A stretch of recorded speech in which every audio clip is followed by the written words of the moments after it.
Hi there, I'm Joey. I'm Jacob. And we are watching Star Trek for the first time. Last time on Star Trek, we had the Garden of Eden, and we're killing red shirts everywhere we went. Right, And it was a total of, what, 4 of them? 4 of them, yeah, we killed 4 of them last time. So yeah, it's pretty great.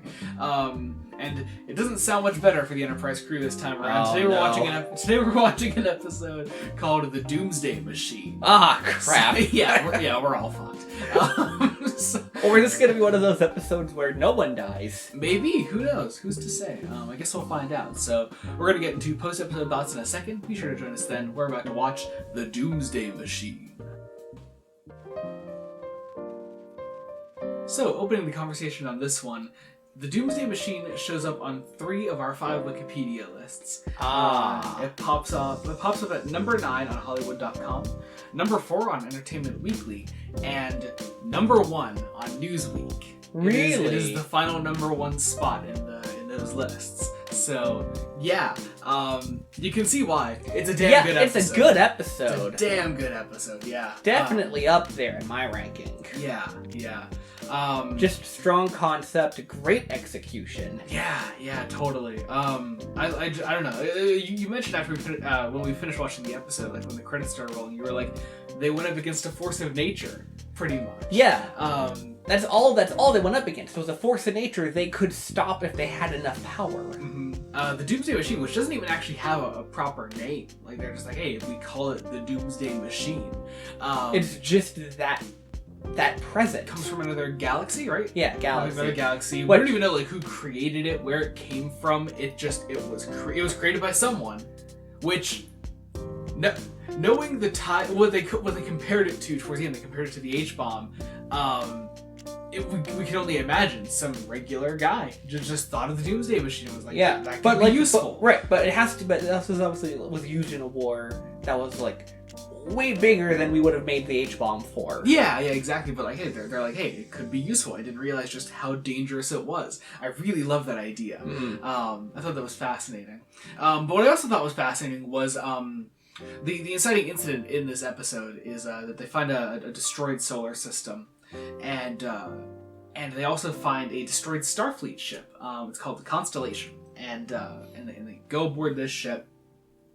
It's Kirk, Spock, McCoy, and a couple others. And they find one Matt Decker, who is the Commodore of the Constellation.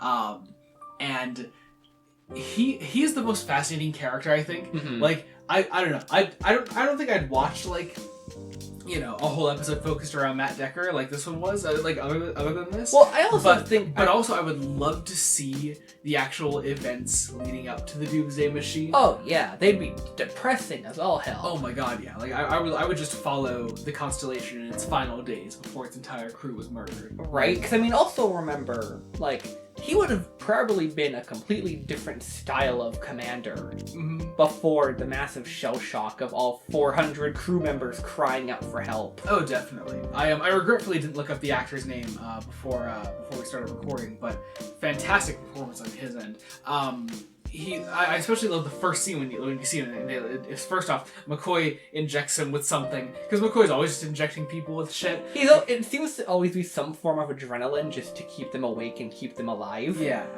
but like it brings Decker like back to life sort of, and he like goes into like a state of shock and he's like freaking out. Mostly he's freaking out not because of what happened to the ship or anything, but also his entire crew is dead, and he basically sent them off to their deaths. He beamed them down to this planet in the solar system, and it was destroyed. They apparently cried for help. They sent messages to him to save them. And it's like, even if I brought you up here, you would all still die. It was not necessarily a mercy, because I'm sure it was painful, but it had to be better than what followed. So a lot of Decker's character is driven by this sort of survivor's guilt. He's like, I'm the captain. I go down with my ship. He's the only one that didn't go down, and you could see that tears him up inside. So when he gets the opportunity, they bring him back aboard the Enterprise. Kirk's not there. He assumes command and thinks like, I'm going to go on this revenge quest to destroy the Doomsday Machine myself to avenge them. Because it could be portrayed as a selfish thing on his end, but I don't think it is selfish. No, it's not inherently selfish. Mm-hmm. It's something that like he feels like he needs to do because he owes it to those people that he got killed. The only reason it comes off as selfish is because now he's got 400 plus other people that he will probably kill in the process. Yeah, and he is completely blinded by that fact because he is just out to avenge his entire crew's death. Right. Like their collective death. Right. Because if he succeeded in how he intended to go about it, he'd have 800 people dead because of him. Yeah. Just a really, really fascinating character that I don't know. I thought he fucking perfect for this. Like he's an amazing character. Mm-hmm. And once again, the actor playing him just has that perfect, like, just rugged look, like he has been through hell and back, and he does not want to go through this anymore. Right. Leading, of course, up to the brilliant ending of his arc, where he takes one of the lunchbox shuttles out of the Enterprise, and he flies into the Doomsday machine, killing himself, and it does nothing. Ultimately doing very little. It does absolutely nothing. You predicted that early on in the episode. You were like, oh, he's gonna like sacrifice himself to stop this thing. He sacrificed himself. It didn't stop the thing. It did not stop anything. You really feel like he's doing that because he wants to join his fellow crewmates. Yeah, he kind of says, I don't remember exactly what he said. Because you remember the line, presumably. Yeah. We just watched it, of course. But it's like I can't remember what his line was exactly. But he basically said that. He's like, listen, I'm going to go down either way. Mm-hmm. If I stop it or not, that's another thing. Yeah. So I just thought that was fascinating. Also, I know we keep calling out the music in season 2, but it really is just on point. At one point I thought, like, oh my god, this almost sounds like Star Wars, you know? I forget exactly what scene it was, but I was like, there's a scene in this that I was like, that sounds like John Williams scored it for a second. Like, it's really, really great. And you pointed out at least once that it has this massively somber tone. Yeah. Which is appropriate, of course. Mm-hmm. I loved a lot of the like broken down constellation sets. When they like go to like these different like control rooms throughout the ship. Him and Scotty, it's Kirk and Scotty, that is. And you see them all just like broken down and everything. It was really, really cool. Love the way they designed those. They were very effective. Yeah. Really loved that. Also, back because I didn't really touch on it earlier when I was talking about it. I loved a little like back and forth between Decker and Spock in assuming control of the ship. Well, because initially Spock takes control as his. Kirk told him that he's in command before he left. And so like Spock he's like, you know, it is your right to take the ship, but you know, I would not advise it. Right.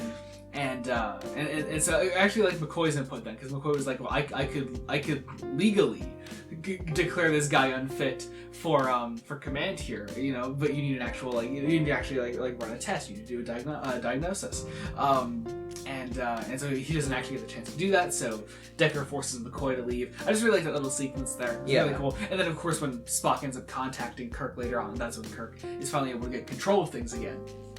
But honestly, this episode this wasn't an episode much about Kirk. I think it wasn't even much about Spock. Oddly enough, I think the character it was about was Decker. Like, Decker is the main character of this episode, and I just found him fascinating. I was, as we were watching the episode, I was like, man, it's not necessarily a Kirk-light episode. No, it's. But he's not necessarily the main portrayal here. The main protagonist. Protagonist here, yes. Yeah. Yeah, he's not the main protagonist here, but he still has an interesting role to play in the episode because he's trying to like fix this ship the whole time with Scotty. He sent the rest of his crew back. He comes up with basically the same thing that Decker did. This like suicide mission to just send the Constellation into the Doomsday machine, blow it up while it's inside there. Right. Kill it. This time on a timer. Yeah. So Scotty goes back, and at that point, I the one thing that I really would dock from this episode is just the fact that like there is no tension in that final mission. No. I think because like Kirk is the only one left on the ship. If we had kept some of the crew members there with him, even just the crew member working with him to get the screen working. Yeah, like, just one of them stay behind. Like they don't even one of them doesn't even have to die. It's just to have that tension there that there is an expendable character there. Right. That if things really go sideways, he can tell Kirk, no, Yeah. I got this. Yeah.